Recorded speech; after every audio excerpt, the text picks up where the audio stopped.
Marwari media आप देख रहे हैं। आज है 21 नवंबर 2024 गुरुवार का दिन। हिंदू तिथि मार्गशीर्ष माह की षष्ठी है। नजर डालेंगे आज की बड़ी खबरों पर। शुरुआत करेंगे दुनिया की सबसे बड़ी खबर के साथ। बहुत बड़ी खबर, दुनिया में एक बार फिर रूस और यूक्रेन में तनाव बढ़ गया है, जिसकी वजह से 3 नॉर्डिक देशों ने युद्ध अलर्ट जारी कर दिया है। बड़ी खबर यह है, नॉर्वे, फिनलैंड और डेनमार्क ने अपने नागरिकों से जरूरी सामानों का स्टॉक रखने और अपने सैनिकों को जंग के लिए तैयार रहने के निर्देश दे दिए हैं। दरअसल आपको बता दूं, नाटो के संस्थापक देशों में से एक नॉर्वे की 195 किलोमीटर की सीमा रूस से जुड़ी हुई है। उसने पर्चे बांटकर अपने नागरिकों को युद्ध को लेकर आगाह किया है। वहीं स्वीडन ने भी अपने 52 लाख से अधिक नागरिकों को पर्चे भेजे हैं और परमाणु युद्ध के दौरान विकिरण से बचाने के लिए इस्तेमाल की जाने वाली आयोडीन की गोलियां रखने के निर्देश दिए गए हैं। और बड़ी खबर तो यह है, अमेरिका ने यूक्रेन की राजधानी कीव में बुधवार को अपनी एम्बेसी बंद कर दी है। बड़ी और चिंताजनक खबर है, रूस और यूक्रेन में तनाव बढ़ गया है। आगे बढ़ जाते हैं। एक और बड़ी खबर, महाराष्ट्र की 288 और झारखंड में दूसरे फेज की 38 विधानसभा सीटों पर बुधवार को वोटिंग समाप्त हो गई है। दोनों ही राज्यों के चुनावी नतीजे 23 नवम्बर को आएंगे, लेकिन एग्जिट पोल के नतीजे आ गए हैं। महाराष्ट्र को लेकर 10 एग्जिट पोल सामने आए हैं। इनमें से 6 में भाजपा गठबंधन की सरकार बनने का दावा है, तो 3 एग्जिट पोल के अनुसार महाराष्ट्र में कांग्रेस गठबंधन की सरकार बनने का अनुमान है और एक एग्जिट पोल के अनुसार तो किसी को भी बहुमत मिलता नहीं दिखाई दे रहा है।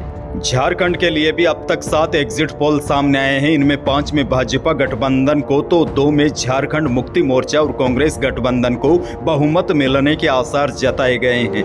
आगे बढ़ जाते हैं। बड़ी खबर, दिल्ली में बुधवार को भी हवा जहरीली बनी हुई रही। लगातार 5वें दिन AQI 400 के पार रहा। शहर का सबसे प्रदूषित इलाका मुंडका रहा। प्रदूषण के कारण छाई धुंध से पालम समेत कुछ इलाकों में विजिबिलिटी घटकर 150 मीटर रह गई, जिस कारण 79 फ्लाइट्स ने देरी से उड़ान भरी और 6 फ्लाइट्स कैंसिल करनी पड़ी। इसके अलावा रेलवे ने बताया कि बुधवार को 13 ट्रेनें देरी से चली। वहीं बढ़ते प्रदूषण को देखते हुए दिल्ली सरकार ने सरकारी दफ्तरों में वर्क फ्रॉम होम का निर्णय लिया है। राज्य सरकार के 50% सरकारी कर्मचारी घर से ही काम करेंगे।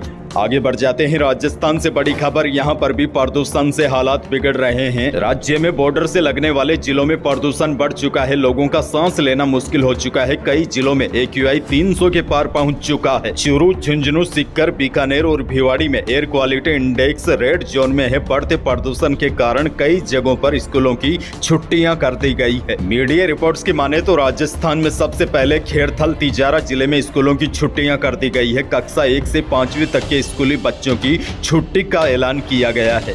बीकानेर के भी हालात बेहद चिंताजनक है। बीकानेर में POP की फैक्ट्रियों के कारण वायु प्रदूषण खतरनाक स्तर पर पहुंच गया है। बीकानेर के खारा गांव में भी POP की फैक्ट्रियों के कारण वायु प्रदूषण चिंताजनक स्थिति में पहुंच गया है। अच्छा, आपको बता दूं, एक बार बीकानेर के खारा में मैं भी गया था, तो वहां हालात बेहद चिंताजनक हो जाते हैं इस समय, क्योंकि वहां सफेद सा पाउडर हवा में उड़ता है और जिसकी वजह से वहां पेड़ पौधे भी हरे नहीं बल्कि सफेद नजर आते हैं। अगर आपके पास काले जूते हैं और आप गलती से घर के बाहर रख दिए तो सुबह वह जूते आपको सफेद नजर आएंगे। आगे बढ़ जाते हैं। राजस्थान के बाड़मेर से बड़ी खबर, गुड्डा मालानी में बुधवार की शाम को 4 साल का बच्चा बोरोवेल में गिर गया। प्रशासन व पुलिस की टीमों ने बच्चे को बोरोवेल से निकालने के लिए रेस्क्यू ऑपरेशन शुरू कर दिया है। जानकारी के अनुसार अर्जुन की ढाणी निवासी पप्पू राम पुत्र डालू राम निवासी का बेटा घर के खेत में खेल रहा था। उसी दौरान मासूम खेलते खेलते करीब 165 फीट गहरे बोरोवेल में गिर गया। शाम करीब 4 बजे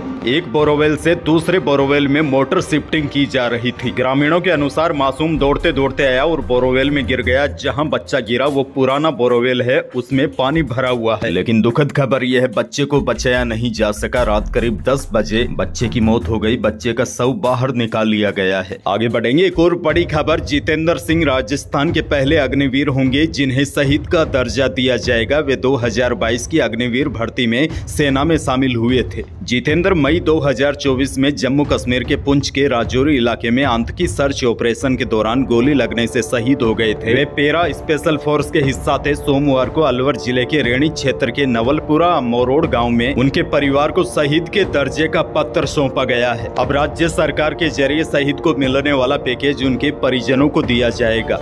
बहरहाल आगे बढ़ते हैं। एक और बड़ी खबर, गोधरा कांड पर बनी फिल्म द साबरमती रिपोर्ट को राजस्थान सरकार ने टैक्स फ्री करने का फैसला किया है। सीएम भजन लाल शर्मा ने फिल्म को टैक्स फ्री करने की जानकारी सोशल मीडिया पर दी है। वित्त विभाग ने टैक्स फ्री करने के आदेश भी जारी कर दिए हैं। आपको बता दूं, रविवार को पीएम मोदी ने भी इस फिल्म की तारीफ की थी। अब भजन लाल सरकार ने भी इसे टैक्स फ्री करने का फैसला किया है। वहीं दूसरी तरफ इस फिल्म को लेकर विवाद भी शुरू हो गया है। आगे बढ़ते हैं। बड़ी खबर है, एसडीएम थप्पड़ कांड में बुधवार को उस वक्त नया मोड़ आ गया जब भजन लाल सरकार के कैबिनेट मंत्री डॉक्टर किरोड़ी लाल मीणा अचानक टोंक जेल पहुंचे और तेवली उनियारा से निर्दलीय प्रत्याशी रहे नरेश मीणा से मुलाकात की। किरोड़ी से नरेश की मुलाकात के बाद सियासी गलियारों में चर्चाओं का दौर शुरू हो गया है। मुलाकात के बाद किरोड़ी ने कहा है कि बिल्कुल नरेश से मुलाकात हुई है, मगर क्या बातचीत हुई है, इस पर किरोड़ी ने चुप्पी साध ली है। सूत्रों से जानकारी मिली है कि किरोड़ी लाल मीणा ने नरेश मीणा को गुस्से पर नियंत्रण करने की भी सलाह दी है। इसके साथ ही किरोड़ी लाल मीणा ने कहा है कि समरावता गांव में हुए नुकसान की भरपाई के लिए हम गंभीर है, साथ ही में किसी भी निर्दोष पर कार्रवाई नहीं होने दी जाएगी। आगे बढ़ते हैं। किसानों के लिए बड़ी खबर, पूर्वी राजस्थान के कई जिलों के लिए वरदान साबित हुआ। बिसलपुर बांध की दाईं और बाईं नहरों में पानी छोड़ दिया गया है। बुधवार को बांध का रेगुलेटर खोलकर नहरों में पानी छोड़ा गया। इसमें टोंक जिले के 81,800 हेक्टेयर में लगभग 256 गाँव में किसानों को खेती में सिंचाई का पानी मिल सकेगा। और बड़ी बात यह है, बांध से पानी की निकासी अगले 105 दिनों तक जारी रहेगी। इस दौरान 8 टीएमसी पानी की निकासी होगी, जिससे किसान सिंचाई कर सकेंगे। आगे बढ़ते हैं। पशुपालकों के लिए बड़ी खबर, बदलता मौसम भेड़ों के लिए नई परेशानी लेकर आया है। दिन में तेज धूप और रात में पड़ रही सर्दी से भेड़ों में सेपड़ा रोग का प्रकोप शुरू हो गया है। इस रोग को वैज्ञानिक भाषा में स्ट्रेस ओविस कहा जाता है। दरअसल यह रोग एक विशेष प्रकार की मक्खी से फैलता है। यह मक्खी आमतौर पर भेड़ों को ही बीमार करती है। वैज्ञानिकों की माने तो इस समय बड़ी संख्या में भेड़ सेपड़ा की चपेट में है। यह रोग अगर एक भेड़ को हो गया तो बाड़े में विचरण कर रही अन्य भेड़ें भी इसकी चपेट में आ सकती है।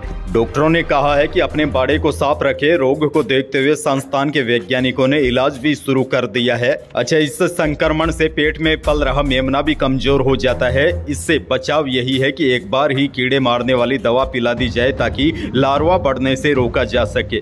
तो भेड़ पालकों को इस समय सावधानी बरतनी होगी। अच्छा, बड़ी जानकारी आपको यह भी दे दूं, इस समय प्रदेश में 8 करोड़ भेड़ें हैं। इसमें बाड़मेर में सबसे अधिक 10 लाख भेड़ें हैं। उसके बाद जैसलमेर में 8 लाख और पाली में 7.5 लाख और बीकानेर में भी 7 लाख और जोधपुर में 6 लाख भेड़ें शामिल है। फिर आगे बढ़ जाते हैं। मंडियों के भावों पर एक नजर डाल लेते हैं। बीकानेर की मंडी में मोट का भाव 4200 से लेकर 5000 रुपए तक है, जो काफी दिनों से टिका हुआ है। मूंग की बात की जाए तो यहाँ पर अधिकतम मूंग का भाव 7500 रुपए रहा और गंवार 5000 के आसपास टिका हुआ है। नई मूंगफली की कीमत भी अब 5200 रुपए तक आ गई है, जो शुरुआती दिनों में 6000 रुपए तक हुआ करती थी। और बीकानेर की अनाज मंडियों में तिल का भाव भी 10,000 रुपए के आसपास बना हुआ है। अच्छा, मौसम से जुड़ी भी बड़ी अपडेट आ गई है। प्रदेश में अब सर्दी की रंगत परवान चढ़ रही है। ठंडी हवाओं व गलन भरी सर्दी से लोग कांपने लगे हैं। सर्दी से बचने के लिए अब गर्म कपड़े निकल गए हैं। खासकर प्रदेश के अधिकांश भागों में रात का पारा गिरने से सर्दी ने जोर पकड़ा है। वहीं मौसम विभाग के अनुसार आगामी दिनों में पारे में और गिरावट दर्ज होगी। इससे तीखी सर्दी का दौर शुरू होगा।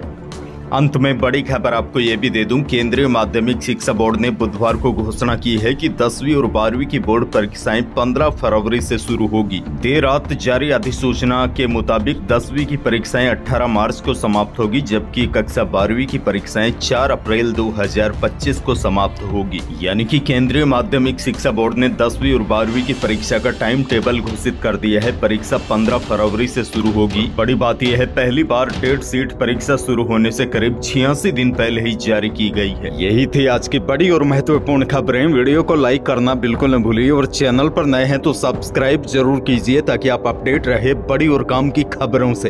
धन्यवाद।